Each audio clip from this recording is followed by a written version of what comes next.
So, John, why is this Hotline TV different from all others? Because, Amy, it's our special Passover Easter edition. Yay!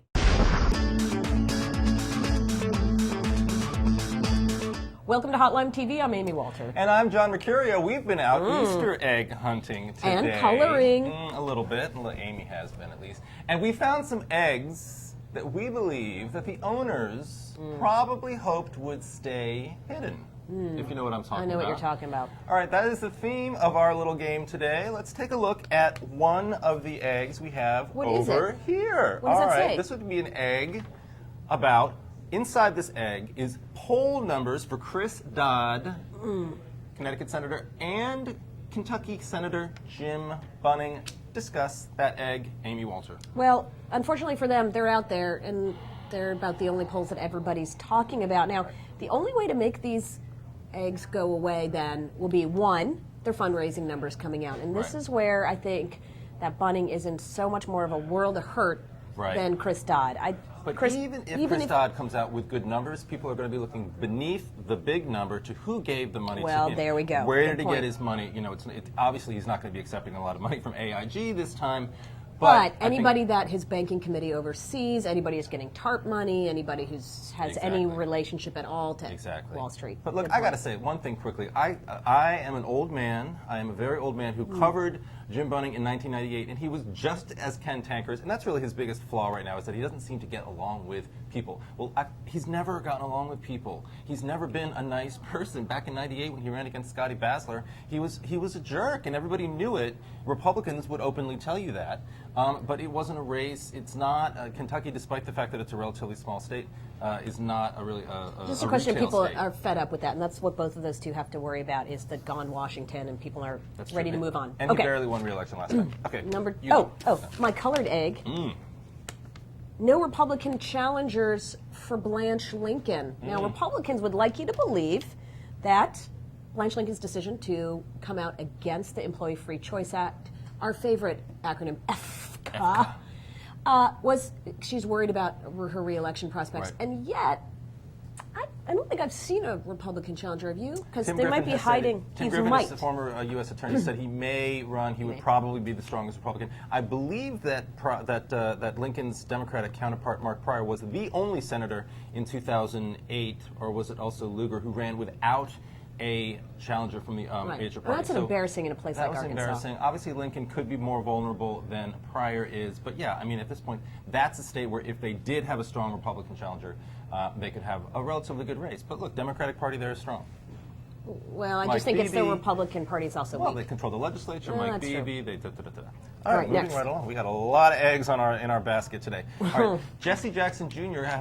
being forced to acknowledge yesterday that he's been contacted in the investigation of Rod Blagojevich, some of his associates trying to raise money several months ago, or at least sniffing out fundraising opportunities for Blagojevich to name him before he named his the Senate successor. Look, the bad news now for Democrats is the story is starting to write itself about culture of corruption. Democrats are in charge, and they are getting caught up in all kinds of scandals, whether it's this PMA group, a lobbying group that is now being investigated by the FBI, they've given a lot of money, especially to folks like Jack Murtha, Pete Visklosky from Indiana, also in the mix there. We have Blagojevich and the folks snared up in his web. We have Charlie Rangel and his ongoing problems. We have Chris Dodd and his problems.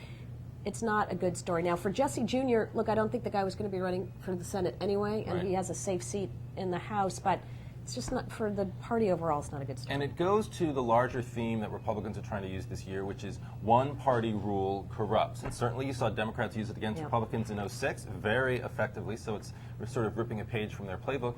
But it applies to Washington, it applies to Illinois. They're trying to make it stick to some extent in New York State, where Patterson's poll numbers are terrible, and there's one-party rule, the New York's 20th Congressional District. You know, also in Massachusetts, where Deval Patrick's numbers are plummeting. All right, next one. The gay marriage issue. We have it in Iowa. We have the same thing in Vermont, and now we have a national group coming out and running ads there. Who would like to see this stay in the little egg? Probably Chet Culver. I mean, you know, he came out finally and said that he wants this issue to go away. No, he wants this. He does believe in traditional marriage. Thinks that supports the court ruling but thinks that marriage should be defined by the church. He's drawing a lot of Republican challengers, though. He's got a former State House Speaker now, Christopher Rance, who looks like he's more and more likely to run against him. Do you really want someone named Governor named Rance? Probably not. There are many good Hotline headlines that have been Actually, we would like about that for the Hotline. Well, Rance gets raves. There you go. I think, at this point, I don't think it's a big problem for Culver, but I think it's something that he wishes wasn't on his plate this year. That's right, and I'm sure there are other governors who are saying the same thing, whether it's in New Jersey or Rhode Island. Governor Baldacci today in Maine, he's not up for re-election, but talking about how he might handle the issue as it's coming through the legislature there. So it's a lot for governors who already are having to deal with tough problems on the economy. It's just one other thing they're like, I'm not really. Well, but like you said, like Amy Walter wrote the other day that, in an election cycle where the economy is such a dominant issue, and I know we're early, can social issues really play that divisive of a role? We'll have to wait and see. Last one. Former state delegate Brian Moran in Virginia and his fundraising ability. Dramatically underperforming Terry McAuliffe, as expected, but what do we think of his numbers? Well, so $800,000 compared to $5 million. Put those two next to each other, that looks really bad. But nobody expected... Go deeper, people. Go deeper, people. So here's the thing. What can Brian Moran do with that $800,000? Is it enough in a low turnout primary? We know Terry McAuliffe right now has already spent about $2.5 million advertising to a universe of people across the state, maybe 7 of whom are actually going to vote in the Democratic primary. So it's a lot of money spent on not a lot of votes. You can be smarter about using this money, but the bottom line is that McAuliffe seems to be beating him at every one of these markers when it comes to number of signatures turned in, when it comes to organizing, when it comes to text messaging, and even for all of those things are money related, right? Yeah, theoretically money is related to organizing, money is related to but signatures. we also know people who have tons of money and then run terrible campaigns and don't have one person on the ground doing it. And frankly, I have to say the poll numbers still are relatively close. You would think McAuliffe would have dramatically higher name recognition among Democrats, former DNC chair, high-profile Clinton supporter in 2008. And yet they're still within 5 or 6 points of each other, which I think is pretty interesting. Well, all of it so interesting. Well, we are so excited. These are great. I'm going to go back to coloring some more. I'm going to go make some scrambles, and we're going to make an omelet here at the Hotline television. So good. Well, that's all the time we have for today.